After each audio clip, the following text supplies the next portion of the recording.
welcome to Property Mythbusters. I'm John Gilmovich from Real Property Manager. I'm Debra Beck-Mewing from Crave Property Advisory. And I'm Ken from Avvora Finance.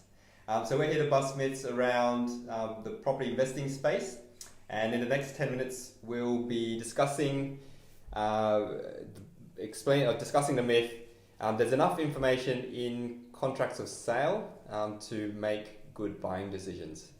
Yeah, okay, thanks Ken. So this is a Great really topic. it is a really hot topic, and it's really come to the surface in light of people buying into these crumbling buildings, where we've heard about people who are buying into these buildings after the issues have already been evident for quite some time. So while vendors or sellers are supposed to include this information in their contracts, they're actually not. So what can you do to protect yourself? Okay, so we're saying, Deborah, that the contract of sale, the standard contract of sale, doesn't always show or is not transparent in some information that's pretty vital to make a decision or not make a decision to move forward on the purchase. Exactly. Yeah. Have you got any examples of that? Yeah, well, apart from that example. But before we get into examples, so what can you expect to find in a contract? A lot of buyers just look at all of the information, just if they're lucky, they will hand it on to a solicitor to check and validate the information included in the contract, which will be things like zoning and the block size or the property size.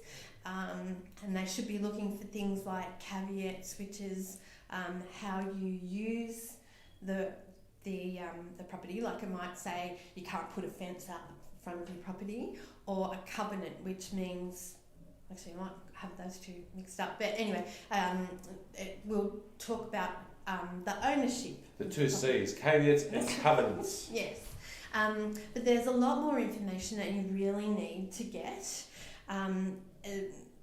At a bare minimum, you should be getting a building and pest inspection, Yes, and agreed. also a strata report if you're buying into a unit block or a townhouse block. But also, there should be more searches done, and I believe all of that information should be included in a standard contract. Okay, so what have been some of the challenges that either you personally have had or your clients have had that Could have been a problem? could have been a problem down the track, wasn't really talked about during the contract checking process, or possibly the conveyancer or the property lawyer didn't pick up on, or don't really need to by law. Yeah. So your conveyancer or your solicitor will really only look at those base structures that are included in the contract. But things like whether your property is right next door to a train station that's just about to be built, or a development, they're not really going to do that unless you actually pay for a more detailed search. But you asked about my personal situation. Yes. So I've had very good experience with a property that my husband and I purchased, where it was in a situation or in a location that, we're sort of right in the firing line of West Connects, which is a big infrastructure project in Sydney.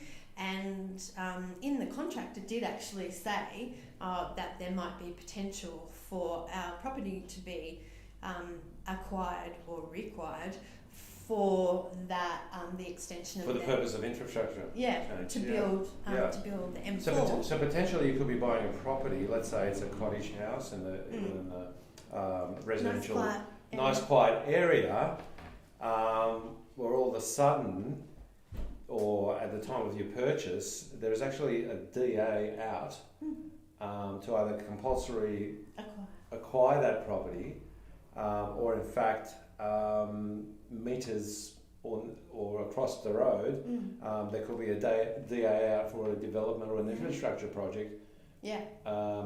And you can only find that out by doing that deeper search. That's right, you can.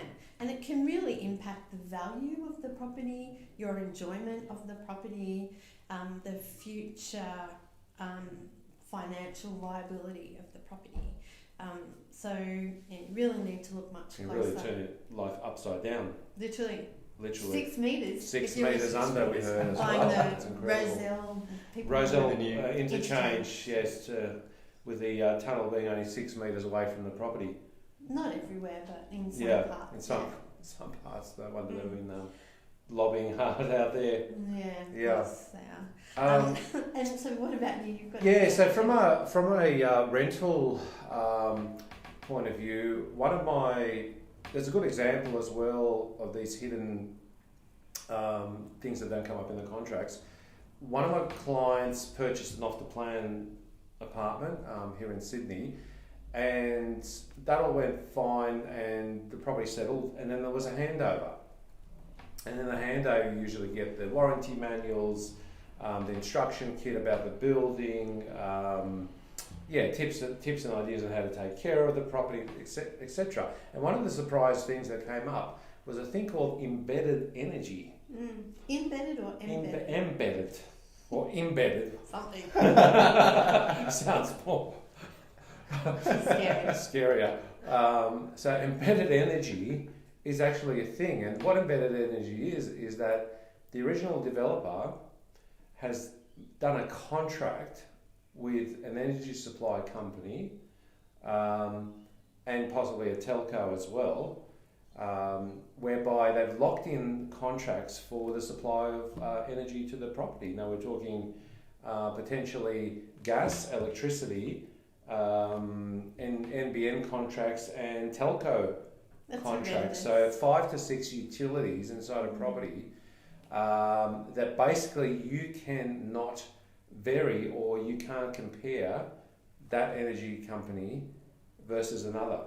So it's almost the whole building monopolised for you to accept and sign up with that company and that company only. So if you were buying into a property like that, yeah, you wouldn't really have even known, would you? You would have not known, and generally the developer or even the salesperson it's not even a topic of discussion. They just don't want you to know about that. It's just another objection. It could be another challenge, and it could be a reason why you would not want to buy into that strata plan as well. There's no flexibility about choosing your own energy supplier. Yeah. In fact, you could be paying 25 to 30% more. Yeah. And you just don't know. So it's really just about making sure you ask the question. Ask the question. Embedded energy, because it not only affects you as the property owner, it actually affects your occupant, the tenant as well. They can't vary the contracts either. No. They're stuck with that energy supplier. Wow, that's bad. That could affect rent. Yes. And you were saying earlier there's an issue that comes up for you as a mortgage broker when people come with their contracts? I guess in regards to the theme of there's not enough information on the contracts of sale. I guess there are things that can be done and negotiated on the contract of sale. And from a finance perspective, I think there's the cooling off period, just to get the valuation completed, the lender kind of vet everything to make sure that they give the green light on the security or property. But also you've got also settlement timeframes that can help if there's a need to switch lenders. It gives the opportunity to kind of look across the board abroad to see if there are any other potential products or lenders should the primary one decide not to proceed with approval, and also including a subject to finance clause in the contract of sale. These are just ways to mitigate the amount of risk involved for the whole thing not proceeding, and even deposit size. A client of mine negotiated a 5% deposit instead of a 10% deposit. We always ask for a 5% deposit or less.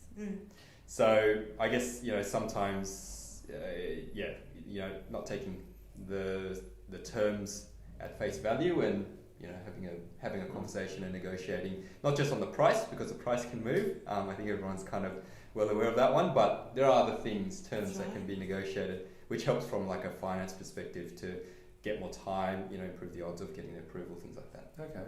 Another one that I had as well that's come up, something I recommend to any investor buying, is when you're purchasing a property subject to tenancy, so there's currently an existing tenant in the property, you actually don't know the tenant at all, and you don't know the history of their rent payments or really anything about them. And one of the things that I advise purchasers to look at is to actually get a history ledger of the tenant's payments. Can you do that though? You can, and it's available information if you seek that information. I mean, it's a crucial question to ask, whether that existing tenant actually pays their rent on time and when it's due, because obviously that can affect your cash flow if they're not paying, or in fact they could be in arrears badly at the time, or possibly even worse, going to NCAT for an eviction.